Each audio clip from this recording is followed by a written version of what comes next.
Saludo también con mucho gusto a la maestra Gloricela García Cuadras del Instituto Electoral de Sinaloa. Muchas gracias, querida amiga, por aceptar la invitación. Quiero agradecer también de manera muy cumplida al Instituto Electoral de Participación Ciudadana de Jalisco por el espacio. Siempre una maravilla estar en la Feria Internacional del Libro Guadalajara. Fíjense que quisiera hacer como que una dinámica muy fluida, sin formalismos. Me parece que es así como nos entendemos de mejor manera.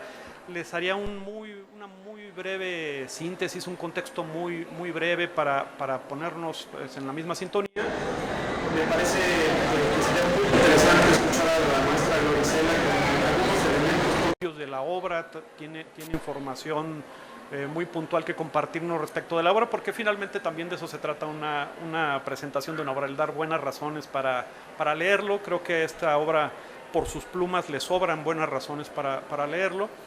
Y también contar aquí con la presencia del magistrado de la Mata. Me parece que tendría mucha utilidad el poder escucharlo con las ideas que él nos pueda compartir, pero me parece muy interesante este tema de cómo estamos viviendo, digamos, la incorporación del principialismo en la justicia electoral.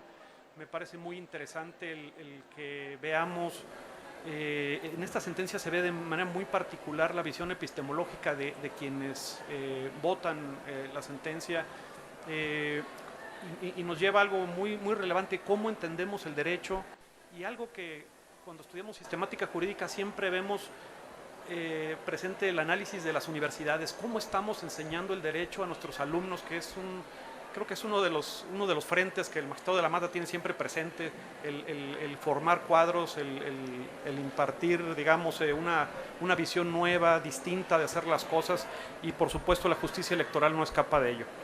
Bien, pues como saben, en términos generales lo que estamos revisando, lo que nos convoca en esta tarde es una sentencia histórica que transforma la forma de vivir los derechos humanos, los político-electorales particularmente, de aquellas personas que están privadas de la libertad sin sentencia.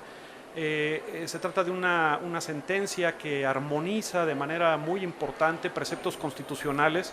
En principio, diría yo que lee la fracción segunda del 38 a la luz del artículo 20, que es la presunción de inocencia, ¿no? Hay una ponderación de principios muy interesante, hay una intención de generar esta sentencia evolutiva que genera una nueva forma de vivir los derechos de estas personas. Entonces, se trata de dos personas indígenas, tzotziles, que están presas en el Amate, que es un centro de reclusión en Cintalapa, Chiapas, y que llevaban, de acuerdo con lo que se ve en el expediente, 15 años esperando sentencia. Me parece que es además emblemática la petición de estas dos personas, 15 años esperando una sentencia. Me parece que está fuera de cualquier orden. Y bueno, siendo además indígenas, se presenta y se valora en la sentencia esta condición. Y al final, pues me parece que el instruir al INE para que de manera, con efectos generales, para que todas las personas puedan ahora para el próximo proceso electoral,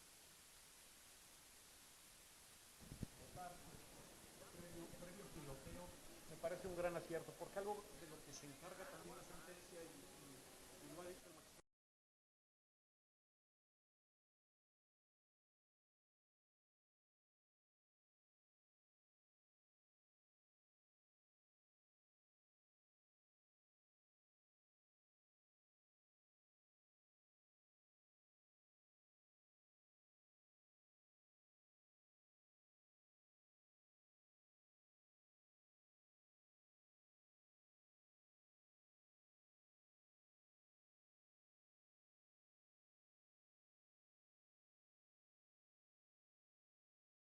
Transmisión. En primer momento, pues no puedo más que felicitar al Instituto Electoral de Participación Ciudadana de Jalisco. Presentación y sobre todo la invitación que me hiciera de parte del Instituto Electoral de Querétaro, el consejero Carlos Eguiarte. Muchas gracias, siempre me encuentro muy honrada de participar con ustedes en esta mecánica y por supuesto hoy con una personalidad como la del magistrado Felipe de la Mata, a quien todos seguimos y a veces, lo voy a decir a título personal, Las sentencias me quedan a deber algunos elementos, pero las infografías que tiene a bien hacer el magistrado aclaran el panorama y entonces diluyen dudas. Y aunque fue muy tentador la posibilidad de discutir o participarme jurídicamente de los elementos de la sentencia, me voy a concretar a la presentación del libro que ahora hacemos, que es el libro que coordinó el maestro Carlos Eguiarte, y voy a tratar de mencionar algunas de las cosas importantes que encuentro aquí. Permítame, por favor. La obra que hoy presentamos y que está aquí a disposición en este espacio literario, que si se me permite decir, es el evento más relevante del país. Aquí no constituimos clases, aquí venimos la niñez, la juventud y quienes somos adultos a abrevar del arte de la escritura que nos ofrecen las y los autores. Este es un elemento más para la educación y la cultura de todas las personas que, bajo mi óptica, es la piedra angular del crecimiento de un país. Así es que haya FIL por muchos años y que se celebre así. También no puedo dejar de felicitar a los colegas y agradecer al Instituto Electoral porque el stand que ahora nos presentan precisamente habla un poco de lo que menciona el consejero Eguiarte acerca de cómo se enseña el derecho, y aquí estamos viendo una nueva manera de cómo nos estamos comunicando los institutos electorales con la ciudadanía. Esta frescura del stand, este ad hoc con el mundo, con el fútbol que tenemos ahorita tan presente, algunos no muy felices por los resultados de ayer, había momentos de júbilo y luego pues ya el panorama se nubló, pero creo yo que este stand refleja lo que somos en la ciudadanía, una gran participación, pero sobre todo el destacar que somos los órganos electorales, los árbitros en la contienda y no parte de la propia contienda. Creo que lo subrayan de una manera muy, muy, muy particular y yo voy totalmente con esto. Bien. Esta obra compila 9 ensayos de distinguidas personas profesionistas, como el magistrado de la Mata, que hoy nos acompaña, y cuenta pues con un prologista de lujo, el doctor Leonardo Valdés Urita, expresidente del otrora Instituto Federal Electoral, quien nos ha brindado en múltiples obras una visión de cómo considera la democracia en México. Hace un prólogo que encamina al contenido del mismo documento. Estoy convencida que la democracia es una pieza fundamental en el desarrollo del país y no podríamos hablar de democracia si no consideramos lo relevante que es la inclusión, es decir, pues que participemos en toda la sociedad. Por ello, la inclusión de los grupos en situación de desventaja es sumamente indispensable y este libro aborda precisamente el derecho de votar de las personas de este grupo que está en situación por años de vulnerabilidad y que son quienes están impedidas del sufragio, pues están privadas de su libertad. Y bien, si vemos el ejercicio de votar como un derecho humano, como lo es, que es una de las máximas expresiones dentro del sistema democrático y que se encuentra aparejado con la calidad de ciudadanía. Y esta calidad en México, la Constitución la otorga a quienes tenemos más de 18 años, quienes somos nacionalidad mexicana y tengamos un modo honesto de vivir. Estos son los 3 elementos para que nos convirtamos pues en ciudadanas y ciudadanos. Y por otro lado, la Carta Magna establece cuándo se suspenden estos derechos. Pues bien, en particular, como mencionó ahorita el consejero Eguiarte, la fracción segunda del artículo 38 dice que cuando estemos sujetos a un proceso criminal por un delito que merece pena corporal, se va a suspender y dice desde el auto de formal prisión. Es decir, constitucionalmente una persona que está sujeta a un proceso penal, desde el momento en que la autoridad le dicta el auto de sujeción a proceso, pues se limitan los derechos, entre ellos el de votar. Y como lo dice en el apartado del libro la consejera Rabel, esta restricción para votar de las personas privadas de su libertad tiene su base en el concepto de muerte civil. ¿A qué se refiere la muerte civil? Pues es aquello que implica que quienes han cometido un delito y están deben estar privadas de sus derechos, principalmente el del voto, puesto que incumplieron con la ley. Si ellos mismos se pusieron con su conducta en un extracto fuera de la ley, rompiendo el pacto social. Y ha habido a lo largo de la actividad jurisdiccional una actividad fuerte en cuestión de si se debe suspender o no el derecho de las personas desde el momento de firmar prisión, desde que se ejecuta el auto de formal prisión. Desde 2005, el apartado que está dentro de este libro data de distintos criterios de los tribunales colegiados y también las salas de la Corte habían determinado que era efectiva la suspensión desde el dictado del auto mismo.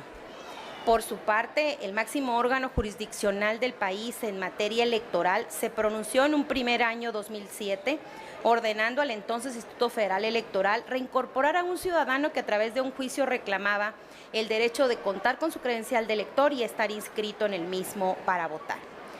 Después de esto, años más tarde, la Corte emitió una nueva tesis estableciendo que la suspensión se daría cuando la persona procesada efectivamente esté privada de la libertad.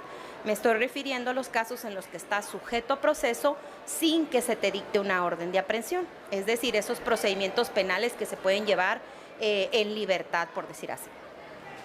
Y es importante para mí acotar que de acuerdo al último dato, en México hay 225.600 personas en las cárceles estatal y federal. Y de este número, el 40%, es decir, alrededor de 90,000, están esperando que se dicte su sentencia. Aún están esperando. Ahora bien, en cuanto al entramado legal en materia penal, como lo aborda en el ensayo el propio magistrado de la Mata, hace un recuento del núcleo del sistema penal acusatorio. Nos habla de cómo se ha implementado en México la reforma de 2008, cuando entra en vigor, o más, la reforma establece el nuevo sistema penal acusatorio donde establecen ciertas normas y la oralidad en los juicios, que ahora a mi juicio todavía está como en una etapa de prueba y error. No es un procedimiento que se esté llevando de una manera natural, fácil, flexible. Ha tenido ciertas vicisitudes desde la capacitación al personal judicial como a los mismos abogados que están enfrentando estos juicios. Y es que en México recordemos que la única materia en derecho que se lleva del sistema oral por excelencia era el laboral. Entonces ahora pues los laboralistas son los que tienen un poco más de expertise en materia del proceso penal acusatorio de manera oral. También en el ensayo del magistrado de la Mata nos habla de la reforma grande que tuvimos en México en 2011, cuando hubo el reconocimiento de los derechos humanos y la obligación de todas las autoridades para hacer posible la maximización y la progresividad de estos mismos. Y establece un apartado que para mí fue de suma relevancia cuando habla de que los estándares de las garantías de un debido proceso, en particular el que llamamos el principio de presunción de inocencia, no es otra cosa más que una persona que esté sujeta a un proceso no puede tacharse de culpable, sino hasta que haya una sentencia firme que lo establezca. Y reitero, firme, porque sabemos que hay instancias que revisan lo que una primera hizo. Este principio, como lo señala el magistrado, se plasmó en el artículo 20 de la Constitución y establece que dentro del proceso penal la persona imputada tiene derechos y uno de ellos es a que se le presuma no culpable hasta que haya esa sentencia. Y sin duda este precepto entra en colisión con el artículo 38, que señala que desde que se dicta el auto de formal prisión se deben suspender el ejercicio de los derechos, en particular el del voto, que es el que ahorita nos atañe el análisis. De lo anterior se ocupa el ensayo de la maestra Roselia Bustillos, quien ya hace un recuento preciso de lo que se plasmó en la sentencia sub JDC 352/2018 y acumulada, que como mencionamos hace un momento fue resuelta en febrero del 2019 y que la dictó el Tribunal Electoral. En esa litis, la litis de esa sentencia se circunscribió a determinar si es conforme a derecho que una persona privada de su libertad, sin sentencia firme pues, le sea suspendido el derecho electoral de votar. Y bien, las personas que mencionamos ahorita es también de relevancia el tomar en cuenta que la sentencia se va a ocupar de dos mujeres sotziles que tenían 15 años en la prisión esperando una sentencia. Y con ella prisión, como mencionaban en la demanda, pues se les había retirado la credencial para votar y por supuesto se les había impedido el ejercicio del voto. No voy a pormenorizar mucho en lo que viene la sentencia, porque creo que aquí la voz autorizada será el magistrado, sin duda, que establezca lo que tomaron en cuenta para esa determinación. Solo me ceñiré que esa resolución de la sala estableció que no había criterios objetivos y razonables para suspender el derecho de votar a las personas que están en prisión preventiva, es decir, sin una sentencia ejecutoriada, porque el hecho de que están sujetas a un proceso electoral, circunstancialmente están en prisión, no les impide conservar su ciudadanía ni ejercer su derecho a elegir a los representantes populares a través del sufragio. Por ello se concluyó que las personas en prisión preventiva que no hayan sido sentenciadas tienen derecho a votar al estar amparadas por el principio de presunción de inocencia. Y lo importante del caso es que la decisión de la Sala Superior tiene efectos, pues en principio para las promoventes, pero también para todas las personas general, pues generó que el Instituto Nacional Electoral implementara acciones necesarias para llevar en un primer momento un plan piloto del voto de los mexicanos en el extranjero. Así como lo dice la introducción del propio libro, creo que tenemos que estar en este momento muy atentos a lo que va a suceder en 2024 como acción generalizada para el acceso al voto de las personas que están en situación de prisión preventiva. Pero sin duda puedo decir que esto es un gran avance a este grupo en situación de vulnerabilidad y que las acciones afirmativas deben, como los derechos humanos, maximizarse y no tener retrocesos. Así que en este último renglón, pues sé que las consejeras y consejeros de los institutos electorales seguimos trabajando para que las acciones afirmativas hagan posible el ejercicio de un derecho ciudadano. Muchas gracias por toda su atención. Muchas gracias, querida maestra Gloricela García. Fíjense que es muy importante decir que esta es una sentencia transformadora, no queda pues como lo ha hecho el magistrado como simple poesía en una sentencia. Es una sentencia que lamentablemente cae en terreno fértil. Estos datos que nos comparte Gloricela son devastadores. 40% de las personas que están privadas de la libertad están esperando sentencia. ¿Eso es de verdad? 90,000 personas están en esas condiciones. Por eso creo que con toda certeza podemos decir que efectivamente se trata de una sentencia que sí es evolutiva, por supuesto, que tiene una visión principialista, pero que además cae en terreno fértil. El tema de la progresividad que nos comparte también Gloricela es fundamental. Ahorita pareciera, con los comentarios que hacíamos previos al inicio de este evento, pareciera que estamos ahorita en la progresividad constitucional, como un anhelo constitucional en contra de un plan B. Esto habría que verlo con mucho cuidado en próximas fechas. Déjenme, les leo un par de líneas que escribe el magistrado de la Mata en la página 51, leo textual. Esta sentencia demuestra que la justicia no debe conformarse con la Constitución. Me parece fundamental un poco, mi comentario inicial era ¿no? ¿Cuál es la visión epistemológica que tienen las y los jueces respecto del derecho? ¿Cómo lo entienden? ¿Cómo viven el derecho? Y entonces ha preguntado el magistrado de la Mata, ¿cómo leemos la Constitución? ¿Como un libro? ¿Eso es la Constitución para nosotros? ¿O son funciones? ¿En dónde está la Constitución? ¿Está solamente en este librito o lo podemos encontrar ahora después de la reforma de 2011 en tratados internacionales y tenemos entonces en verdad un nuevo parámetro de regularidad constitucional?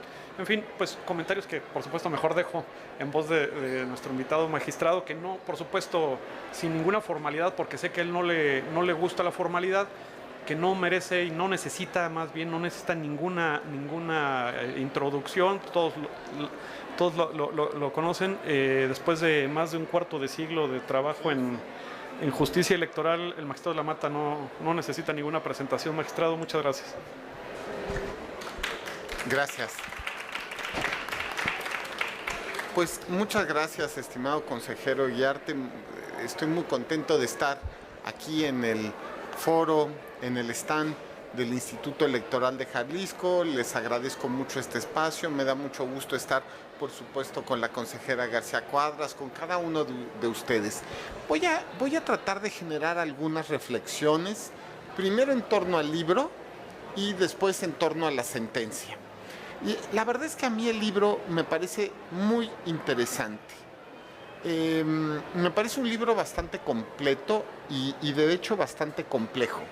A ver, La sentencia, por supuesto, que parte del principio de que no íbamos a poder estar de acuerdo todos en torno a la sentencia. Obvio. Y por supuesto que tiene que ver con una razón epistemológica de la manera en la cual entendemos cuál es el concepto de Constitución. Si para ti la Constitución es un libro, aquí hay un libro y esto es lo único que es Constitución y lo que dice es sagrado como si fueran las escrituras y solamente es eso, no vas a estar de acuerdo con la sentencia. Por supuesto. ¿Alguien duda que el artículo 38 en su fracción 2, si recuerdo bien, o 5, ya no recuerdo, ¿no? Dice que se suspenden los derechos de la ciudadanía a partir del auto de formal prisión? Pero si te haces preguntas que son, ¿es esto razonable? ¿Es lo correcto? ¿Esto es simple y relacionado con los derechos humanos? ¿Esto lleva en la sistemática constitucional a la presunción de inocencia y finalmente a, vamos a decirlo, al cumplimiento efectivo de las razones del sistema penal? Si la respuesta es no, bueno, les tengo una gran noticia. Vamos a coincidir en torno a la sentencia. La sala superior ese día se dividió en dos, 4-3. Muchas de las sentencias más divertidas que he tenido la suerte de sacar han sido 4-3. Ahora, vamos a ver cómo está el libro. Bueno, por supuesto, tenemos aquí un artículo de opinión en torno a mi persona que estoy a favor, digamos, obvio. El magistrado Fuentes también está aquí, un artículo de opinión, y él se quedó en la minoría, o sea, el voto en contra. Tenemos por aquí la opinión de alguien que a mí me da mucho gusto cada vez que sé que ojalá sea magistrado electoral, porque yo estoy seguro que tenemos que dejar, vamos a decirlo así, como en la selección nacional hay que dejarle a los jóvenes la bandera, ella viene atrás. Y va a ser justamente, y fíjense bien lo que les digo, va a ser la banderada de las causas del principalismo dentro de unos años, que es Roselia Bustillo. Después, don Constancio Carrasco, que sin duda, solamente con el título del artículo me dice todo. El derecho al voto de las personas privadas de su libertad, gran ausente en la ruta de consolidación democrática. Yo con él platiqué del tema hace años, cuando él todavía era presidente del tribunal, y él pensaba justamente que las personas en prisión preventiva debían votar.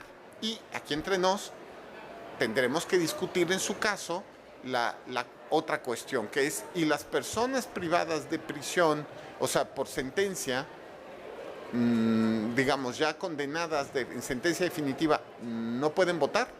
Y viene la siguiente pregunta: ¿por qué? ¿Por qué en todos los casos? Podría haber algunos casos que sí, pues delitos electorales quizá tiene lógica, ¿verdad? En una de esas. Pero todos, bueno, en fin, no, ese será otro libro y otra sentencia. Dos tribunales, una sentencia. El Tribunal Electoral en la garantía del derecho al voto de las personas en prisión preventiva, de Pedro Salazar. Lo entendió muy bien Pedro Salazar. Hay dos maneras y hay dos tribunales, ¿no?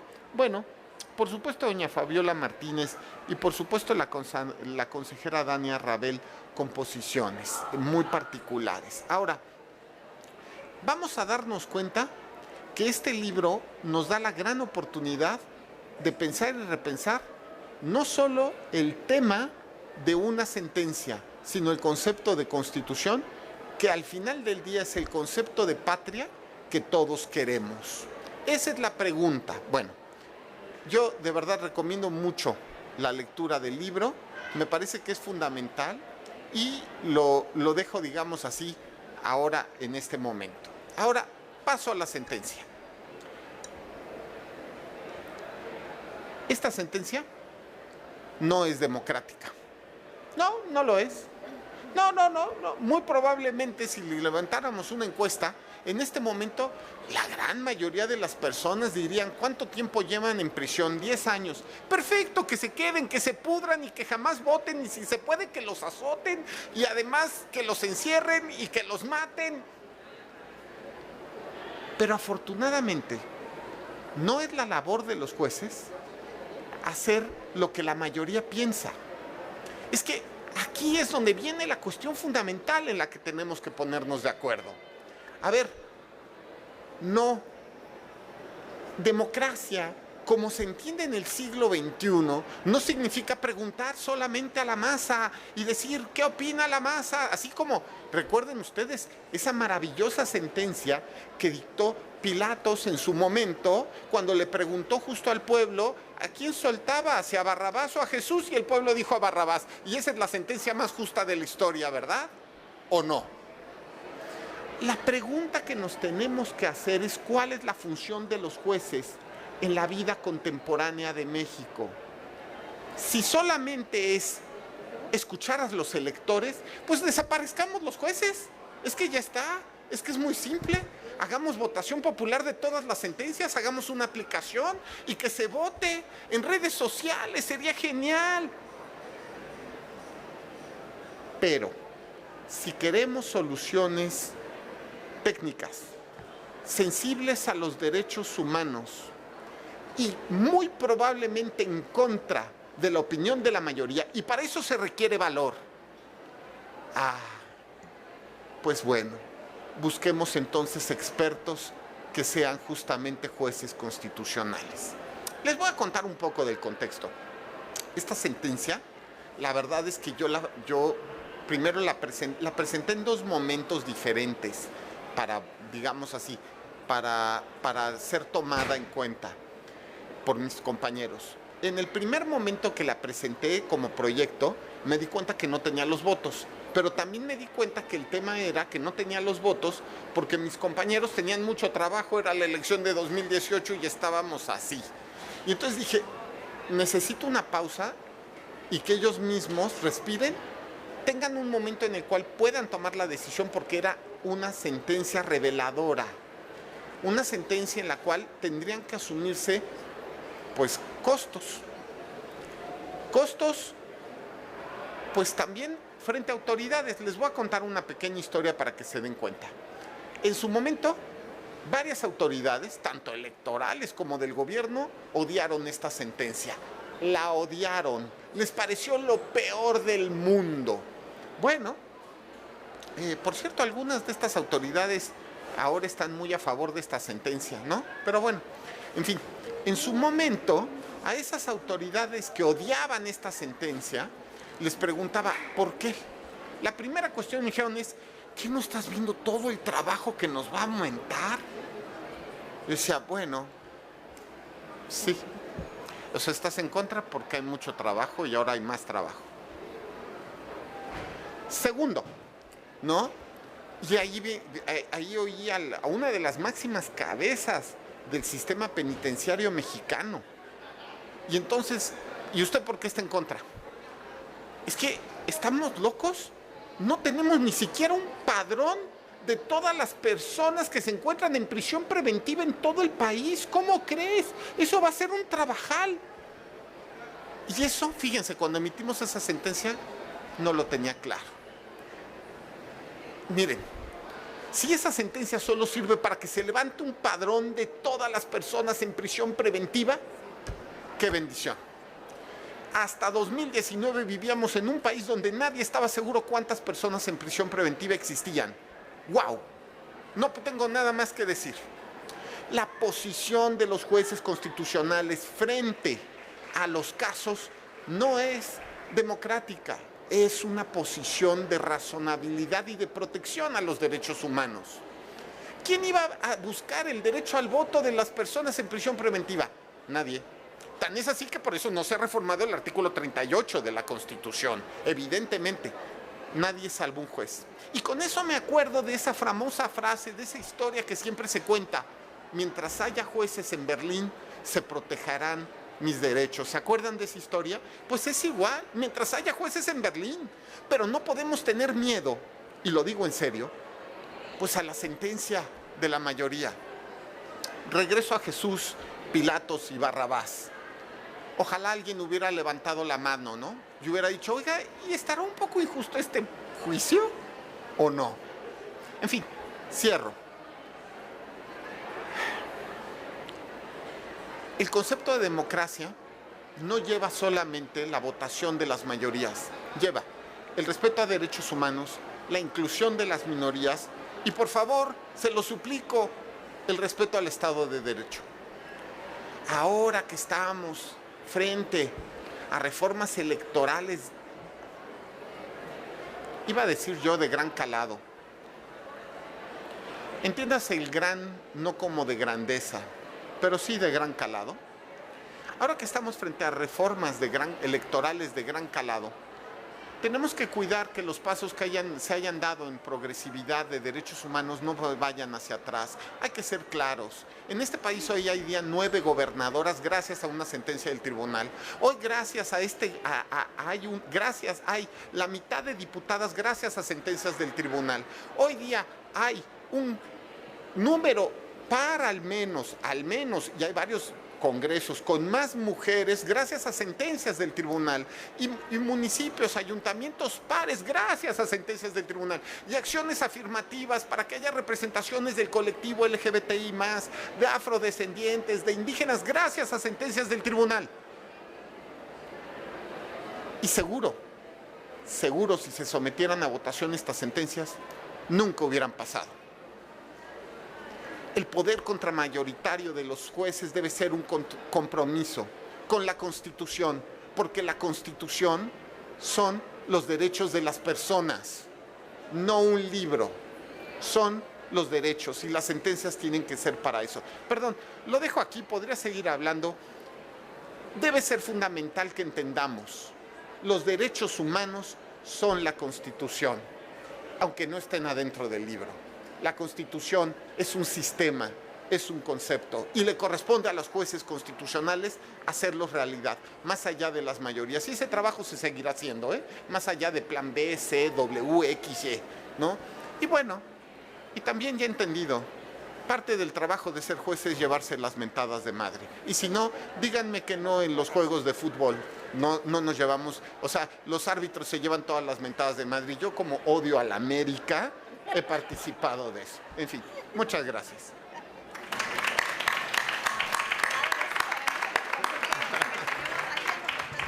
Muchas gracias al magistrado de la Mata por sus comentarios. Me parece que sigue siendo la universalidad del voto un anhelo constitucional. La sentencia, la jurisprudencia del tribunal nos habla de este ensanchamiento del cuerpo electoral y me parece que en buena medida esta sentencia logra ese objetivo, el ensanchar el cuerpo electoral, lo que hace a nuestra democracia pues más sólida.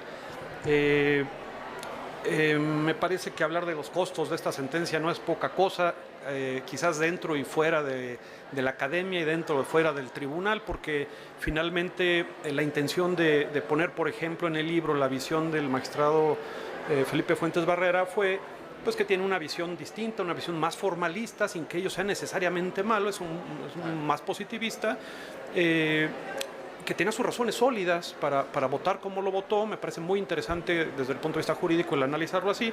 Sin embargo, bueno, pues no cabe duda que lo que necesita nuestra democracia es una suerte o una serie de sentencias como esta que ocupa de las y los jueces el que sean valientes. Es una de las características que también pues ha destacado el magistrado de la Mata en las y los juzgadores. Si no hubiera sido el magistrado de la Mata valiente como lo es, seguramente las personas en prisión preventiva no estarían con la posibilidad de votar como ya lo hicieron en Hidalgo y estarán haciendo estos piloteos y como lo harán todos en el 2024 si no ocurre algo más. Bien, pues no sé si tenemos todavía un poco más de tiempo. A mí me gustaría aprovechar, magistrado, si tenemos un poco de tiempo todavía, para abrir el micrófono. Creo que eso es parte de la riqueza de estos ejercicios. Si alguien tuviera alguna pregunta, algún comentario, alguna pregunta particularmente al magistrado de la Mata, este es un buen momento para hacerlo. Sí, adelante. Sí. No sé si hay algún micrófono, si no, así. Acá, por favor.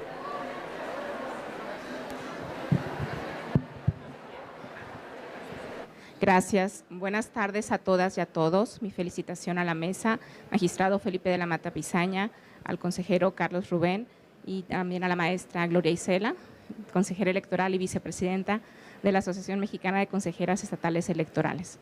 En esta exposición y en esta comprensión del tema me gustaría preguntar, no sé quién me pudiera contestar, bajo la teoría del constitucionalismo principialista, ¿cómo los jueces constitucionales atender las causas de las personas que no tienen voz o hasta este momento no han tenido voz para poder identificar cuál es la patria que queremos construir o cuál es el sistema que debemos de considerar bajo una óptica de derechos humanos y poder hacer posible el poder abatir estas asimetrías en estas personas que históricamente han sido discriminadas? Porque yo me pregunto entonces, ¿existe cierta razonabilidad, proporcionalidad en que todas las personas, todas las que se encuentran en prisión preventiva, no puedan ejercer un derecho humano como es el voto? Es cuanto, gracias.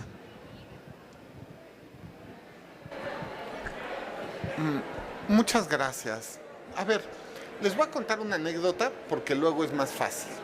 A ver, estaba yo con Manuel Atienza hace como 2 meses y le regalé un librito, el librito de Justicia Electoral Principialista que escribí con Roselio.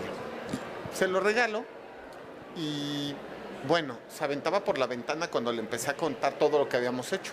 Bueno, le dije, bueno, no, y sí, creamos acciones afirmativas para el colectivo LGBT, hicimos realidad la paridad, porque fue así, hicimos realidad la paridad, lo hicimos obligatorio y además como que no, como que sí, porque por las buenas no iba a pasar, etcétera, y así seguimos. Bueno, y yo pensé, Atienza, todos sabemos que o tenemos la idea que es un profe progre. Bueno, se aventaba por la ventana. Claro, porque la visión jurídica parte siempre de una estructura. Ahora, yo le dije, bueno, profe, lo entiendo bien. Ahora ahí le van las razones o el contexto de las decisiones. Le dijimos, tenemos un principio en la Constitución que es el de paridad en todo. Pero resulta que no definieron qué es paridad, por ejemplo. Es que es muy simple, ¿no? Pareciera muy obvio, ¿no? Paridad es mitad y mitad, sí. Pero ¿qué hacemos, por ejemplo, con los órganos impares? ¿Cómo se consigue la paridad en los órganos impares? Sí, es muy buena idea en los órganos colegiados, pero ¿y en los órganos, digamos, unitarios? ¿Cómo le hacemos? ¿Cómo se consigue la paridad? ¿No? Y empecé a ponerle... Y le dije, ya se dio cuenta que el problema es que ponen una idea en la Constitución y creen que va a ser poesía. ¡Qué bonito se oye! Ya lo vieron. Paridad en todo. Y nadie lo va a hacer realidad. Porque está en la Constitución, pero no se va a cumplir. Porque no vamos a implementar reglamentariamente en la ley la manera en la cual se hace cumplir. Pero como dice el Chapulín Colorado, no contaban con mi astucia. No con la mía, con la de la sala. A ver, el tema es, si un principio está en la Constitución, se tiene que hacer cumplir. La Constitución no es poesía, no lo es, no es una novela, tiene que hacerse realidad. Y esa es la chamba de los jueces constitucionales, así de claro, así de simple, así de fuerte. Y ahora viene la cuestión, lo cual viene la cuestión del principialismo. Bueno, esto que suena bien, no es lo óptimo, claro, por eso Atienza se aventaba por la ventana, ¿no? ¿Qué sería lo óptimo? Que los legisladores hagan su trabajo, señores, por favor, resuelvan el tema, hagan una ley que diga cómo se ejercita la paridad. Oigan, tenemos, por ejemplo, el artículo 1 de la Constitución que establece la igualdad. Igualdad que tiene que ser, por ejemplo, claramente sustantiva entre todas las personas y sus diferencias. Señores legisladores, pues hagan ustedes la chamba de cómo garantizar que, por ejemplo, personas indígenas, es increíble, hasta el año 2018, de verdad que es algo, no lo puedo creer, cuando el tribunal crea los distritos con solo candidaturas indígenas, había varios distritos, uno de los cuales les voy a decir cuál, San Cristóbal de las Casas, nunca había tenido un diputado indígena en toda su historia. San Cristóbal de las Casas. Ok. ¿Cómo consiguen ustedes que el artículo 1 de la Constitución se haga realidad? No, pues ahí lo pusimos y está bien bonito, ¿no? A ver, si ustedes generan los elementos necesarios legislativos para que esto pueda hacerse una realidad, ¿no? se obedecerá el contenido legal siempre y cuando sea constitucional. Pero señores, si ustedes no hacen su chamba, pues la Constitución se tiene que hacer realidad. Como dice el clásico, haya lo que haya que hacer. Y la Constitución, lo repito, los derechos humanos son Constitución y se tienen que hacer realidad. Entonces, el principalismo es una fórmula filosófica neoconstitucionalista que lo que busca justo es hacer realidad la Constitución, particularmente los derechos humanos, los principios que explícita o implícitamente están en la Constitución. Pero, ojo, y esto lo quiero hacer notar también, no significa que los jueces puedan hacer lo que quieran, cuando quieran y de la manera que quieran. Tienen que estar, obvio, digamos, sometidos al sistema constitucional, obvio, y después de eso, darle, obvio también, una deferencia al trabajo legislativo. Si el legislador define un punto, una manera en la cual se cumple un principio, se tiene que hacer eso, siempre y cuando sea constitucional y sea efectivo, ¿no? Pero si pasa ese test, aunque el juez diga, no, es que esta no es la mejor manera, deberíamos hacer otra. Pues no, mano, es que esto es la ley. O sea, no vamos en contra del sistema. El tema es que lo que ha pasado en México es que la Constitución se ha creído que es poesía y que no se tiene que hacer vigente. Y por el otro lado, el Congreso de la Unión no ha hecho su trabajo en temas electorales, particularmente en los derechos de las personas, ¿no? Y díganme que no, ahorita que estamos en esta temática de los planes W, X, Y y Z. A ver, estamos hablando todo el tiempo de reformas a fiscalización, a los OPLES, a los tribunales locales, la manera que se eligen, el número, etcétera. ¿Y alguien ha puesto sobre la mesa algún tema que tenga que ver con derechos de las personas? ¿Efectivos derechos de las personas? Y la respuesta es no, porque los partidos están pensando en sí mismos y no en los derechos de las personas. Pero eso es la chamba también de los jueces constitucionales, ¿no? En fin, yo hasta aquí lo dejaría.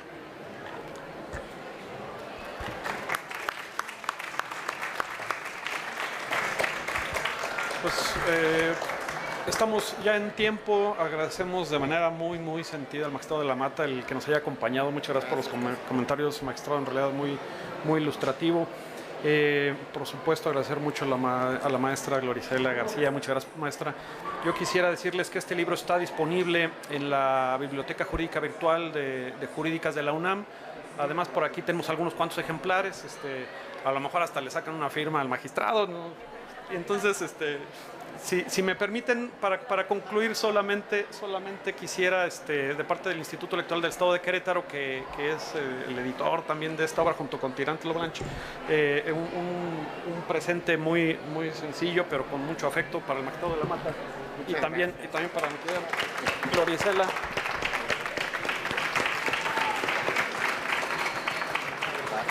Muchas gracias. Qué bien, ¿no? Qué bien. Y continúo. Libros. Muchas gracias. Muchas gracias. Buenas tardes. Sí.